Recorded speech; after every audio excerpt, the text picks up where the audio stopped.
Ponai ir ponios, šiandien man teko garbė pristatyti iš karto du žemynus - Australiją ir Šiaurės Ameriką.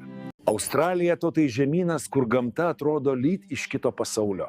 Kenguros, koalos ir didysis barjerinis rifas. Ten gyvenantis garsėja nuotykių troškimu ir žinoma labai mėgsta alų. Būtent iš šito žemyno atkeliavo įkvėpimas mūsų gėrimui Wolfo Engelmano Pasaulio skoniai APA. Tai subalansuoto, turtingo skonio australietiškas Pale Ale, kuriame atsiskleidžia egzotiški kvapai ir lengvas pušų sakų dvelksmas. Šis auksinės spalvos alus prieš metus surinko beveik 100 balų tarptautinėje Finest Beer Selection komisijoje. Tai vienas labiausiai rekomenduojamų gėrimų pasaulyje. O štai kitoje Atlanto pusėje, Šiaurės Amerika, žemynas, kuris davė pasauliui New Yorko romantiką, Hollywood spindesį, džiazą ir bliuzą.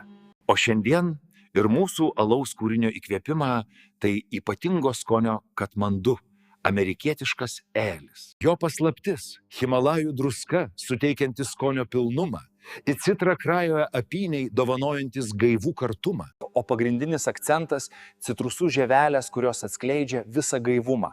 Tai alus sukurtas džiuginti gurmanus. Taigi šiandien ne tik žiūrėsime, klausysimės, bet ir ragausime įvairiausius pasaulio skonius. O dabar noriu svečius pakviesti suvienyti Australiją ir Šiaurės Ameriką mūsų taurėse.